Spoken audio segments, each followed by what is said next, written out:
Hi, I'm Laura Richcreek with Laura's Voice.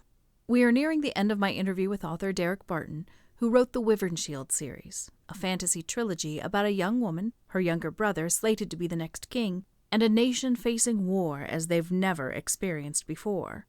I narrated the first two books, Consequences Within Chaos and The Bleeding Crown, both available on audible.com. Derek and I discussed the challenges and blessings of being an indie author and how he has developed his craft. I usually start my writing when my family goes to sleep around 10 p.m. So I need quiet, darkness, and no distractions to really focus on my writing. Being an indie writer, there are no free nights. If I'm not writing, if I'm not feeling well or just don't have the mental energy to do it, I work on my marketing or my editing or something, So as an indie writer, we have so many career hats that we have to wear. We have to be the writer, promoter, editor, marketing manager, cover designer, ad designer, copywriter, everything. There are things I'm leaving out, but I do love the job. I would say it's my very expensive hobby right now, but hopefully it won't be that way forever. I wouldn't change.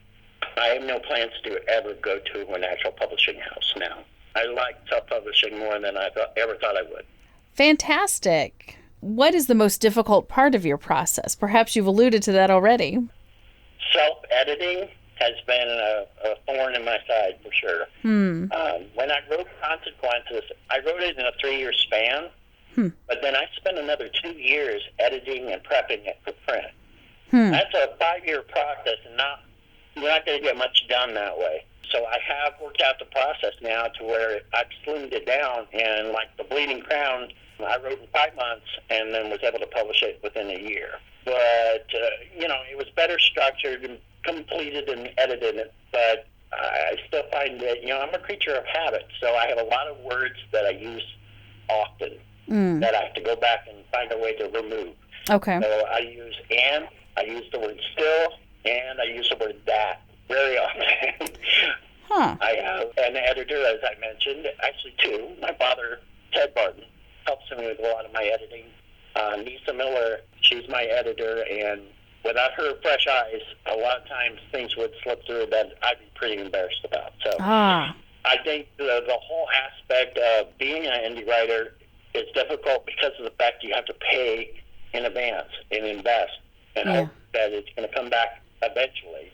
For instance, just editing Consequences with a professional editor would easily have cost me $2,000 to $4,000. Oh, my. Because a lot of them charge by the penny per word. So if you have a 100,000-word novel, guess what? You're going to pay. And most fantasy novels range over 100,000 words. Oh, my goodness. Yeah, so I couldn't do that, of course. So, I'm lucky I have friends and people I've networked with, and we help each other out. It takes a lot of diligent work, a lot of effort, and you just keep putting your foot forward and try to remain positive. But you can't have the unrealistic expectation that I'm going to go viral or I'm going to be a household name tomorrow. Most likely not going to happen, and I think that it's important for new writers to understand that. Like I said, this is my expensive hobby. I love this, but it is an expensive hobby. What or whom would you credit with helping you become a better writer? Stephen King, definitely in my early years reading horror stories. And then later, R.A. Salvatore and Piers Anthony for my interest in fantasy. They're definitely my 2 or 3 biggest inspirations. Right now there's so many good resources online for new writers. They can really give you the best keys and tips to completing your narratives, having engaging prose, and intriguing dialogue. For myself, I would credit K.M. Whelan. She has a book on how to structure your book that is very instrumental, especially with The Bleeding Crown.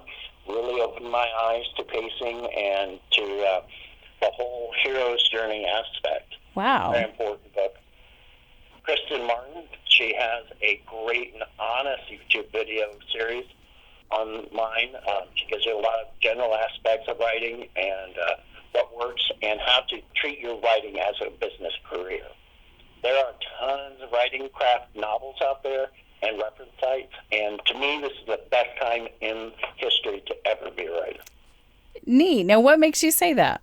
There's so many things that you can get help with. How do I create intriguing dialogue? How do I outline? How do I have interesting side characters? What do I do with subplots? I mean, just anything that you have a question on. For instance, with Consequences, I had never even thought about how to write a battle scene. And the first battle scene that came up in Consequences is with Delilah when she invades the Hive Nest.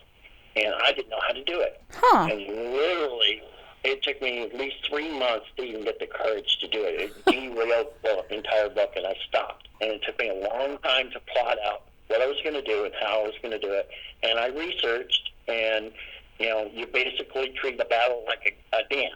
Who's coming in when? What are they doing? How is their outcome? And who's involved? And, how does this affect them later? So you really have to take a lot of time to plot it out. It's just not swinging swords or shooting guns. Right. It's very complicated little dance. Right. I think the one that sticks out to me is when, and I think it's Roussard or maybe it's Devon. I think Devon's still alive, but when they have to create this circle around that small group of villagers that they're trying to save and protect from the Viastral attack, oh my gosh, how you manage to get them, and it shows what military, what a military has to be able to do and how coordinated they have to be, and then for you to write about that, make it real for us as readers and listeners. Was just incredible. That's interesting that it nearly derailed your whole effort, but you got through it. Yeah. So that's cool. The other aspect to that is not only is it very strategic and very complicated, but then there's the emotional aspect. These soldiers are all standing around where they're seeing people, their friends, just getting obliterated right next to them. And there's not a thing they can do about it. They're helpless, And I think that also... It was Devon, by the way. That was in that scene, and I think that really grabs you by the gut there to make you see, these people are literally standing their ground versus running, screaming in order to protect you. Yes. So you can run and run away screaming. Right. That's why I think first responders are, very brave, and they're today's heroes. Because they have to do that same thing. They have to enter things that they just would not normally do. That no logical or rational person would.